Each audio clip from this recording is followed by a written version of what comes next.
Nangyari ito pagkatapos magparami ang mga anak ng tao. Sa mga araw niyon, na ang mga anak na babae ay isinilang sa kanila, magaganda at kaaya-aya.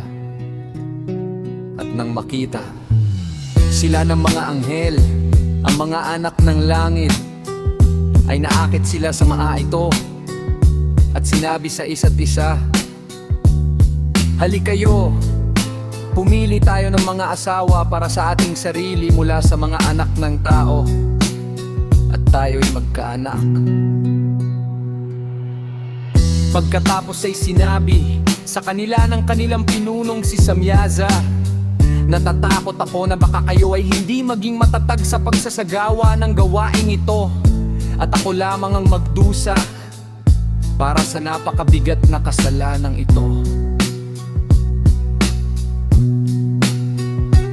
Ngunit sumagot sila sa kanya, "Lahat kami ay sumusumpa at itinatali namin ang aming mga sarili sa pamamagitan ng magkakabahaging sumpa na hindi namin babaguhin ang aming balak at isasagawa namin ang aming plano."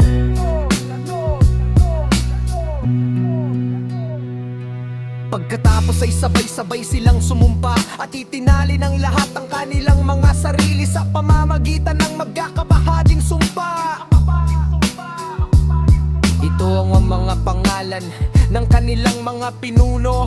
Samyaza na siyang pinuno nila, Urakaba, Ramel, Akibel, Tamiel, Ramuel, Danel, Askel, Saraknyal, Lasel, Armars, Batraal, Ananes, Abebe, Samsabel, Ertael, Turel, Yumiel, Arazial. Sila mga pinuno ng 200 anghel, at ang natitira ay kasama nila.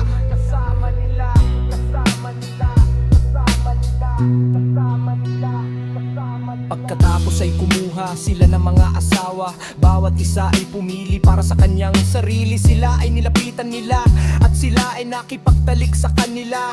Tinuruan nila ang mga babae ng pangkukulam, mga orasyon, incantation, at pagpaghahati ng mga ugat at puno. At ang mga babae ay nagdalang tao at nanganak ng mga higante na ang tangkat ay tig-300 siko. Tinupok nila ang lahat ng pinagbaguran ng mga tao, hanggang sa naging imposible na silang pakainin. Kaya't naghimaksik sila laban sa mga tao upang lamunin sila.